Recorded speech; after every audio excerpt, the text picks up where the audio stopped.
They do not want you to know this. In fact, they beg me not to share it.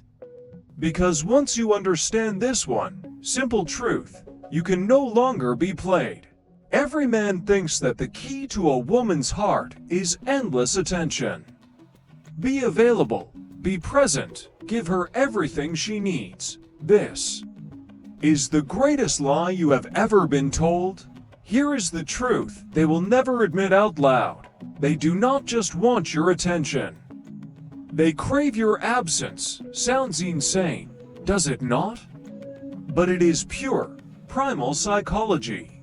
When you are always there, always texting, always available, you are safe, predictable, comfortable, and comfort is the silent killer of desire.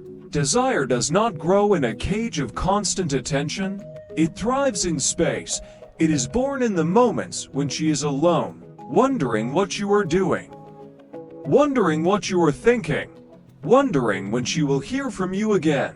That small knot of uncertainty in her stomach. That is the beginning of addiction. This is not about ignoring her.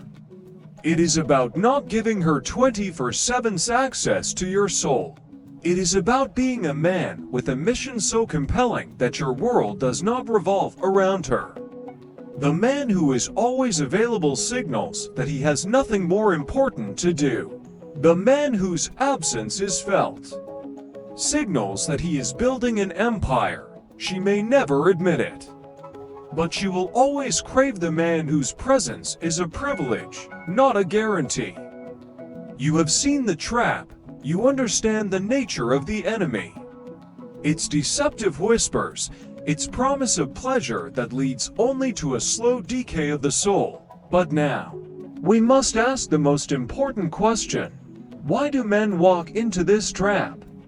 Why, knowing the poison, do they drink it so willingly? The world will give you a simple answer. It will say men are weak, that they are slaves to a biological urge. This is a convenient lie, an excuse that keeps men in chains. The truth is far more terrifying and far more liberating. Lust is not just about sex. It is about the void, the emptiness, the deep, gaping hunger in a man's soul to feel something, anything, other than the quiet desperation of a life without meaning. Men do not fall to lust because they are perverts. They fall because they are empty. You are not addicted to pleasure. You are addicted to avoiding pain, the pain of your own mediocrity.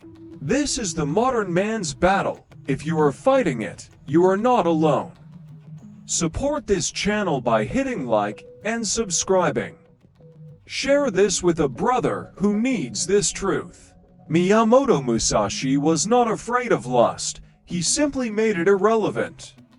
He disarmed it by replacing the void within himself with something more powerful, more compelling: purpose. A man whose heart is consumed by a great mission has no room for cheap thrills. You do not kill the shadow by wrestling with it in the dark. You kill it by filling the room with light. The battle is not against the craving, it is against the void. Fill it. You have learned to see her tests for what they are, a search for the real you. A subconscious probe to see if the man you claim to be is the man you truly are. But what, exactly, is she testing for? Every man thinks she wants a partner who will give her the world. A man who agrees with everything, who never rocks the boat. This is a fatal miscalculation. Here is the truth she will never tell you. She wants a man who can say no to her, not out of spite, not out of dominance, but because a man who can say no is a man with a frame, a man with boundaries, a man whose life does not orbit around her approval. A Stoic understands this. His actions are not dictated by a desire to please, but by his own internal code of principles. When you can say no to plans you do not agree with, to behaviors you will not tolerate, to anything that violates your standards. You send a clear, powerful message. I lead myself. This is what she is testing for. She wants to feel the edges of your resolve. She wants to know that if chaos comes, you will not crumble under her pressure. The man who cannot say no to her cannot protect her. He will be swayed by anyone, by anything. He is not an anchor, he is a leaf in the wind. The man who can say no calmly, firmly, without malice, flips a switch inside her. She feels strength, she feels safety. She knows this is a man who cannot be bought with affection or controlled with emotion. And though she will you have learned to build an unbreakable frame. You have learned the power of saying no, but a boundary without a consequence is just a suggestion. Now, you must learn the ultimate expression of your standard, the power of withdrawal. A woman's deepest subconscious fear is loss. The average man, sensing her pull away or disrespect him, makes a fatal error. He chases, he begs, he over-explains. In doing so, he proves one thing: he needs her more than she needs him, and his value evaporates into thin air. A Stoic understands that his self-worth is non-negotiable. It is not dependent on her validation. Therefore, he is always willing to walk away. This is not a threat. It is not a manipulation. It is the final, logical consequence of his own self-respect. It is a quiet declaration that says, "My peace is more valuable than your presence." This mindset is a force of nature. It demonstrates a confidence so absolute, it becomes magnetic.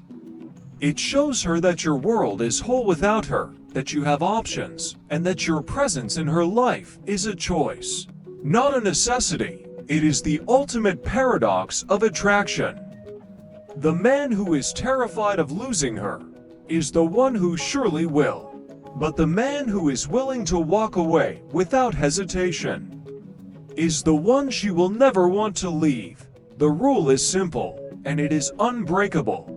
Be willing to walk away, and you have learned to act without attachment to the outcome.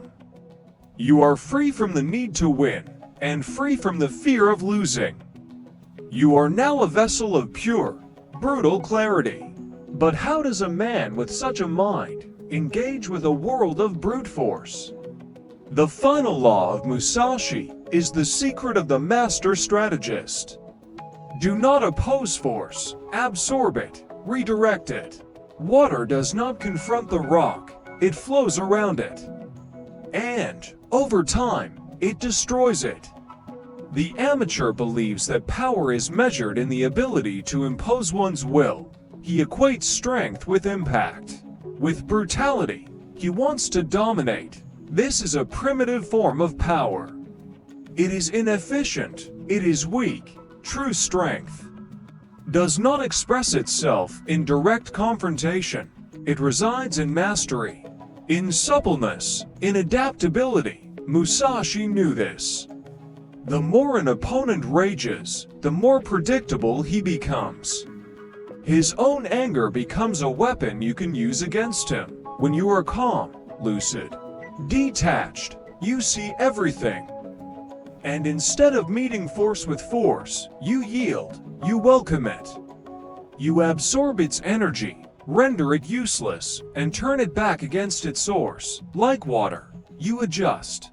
And you triumph without effort, without damage. This is the final lesson. These 5 laws: reflex, perception, acceptance, detachment, and adaptation are not just for battle, they are a code for life. The ultimate warrior wins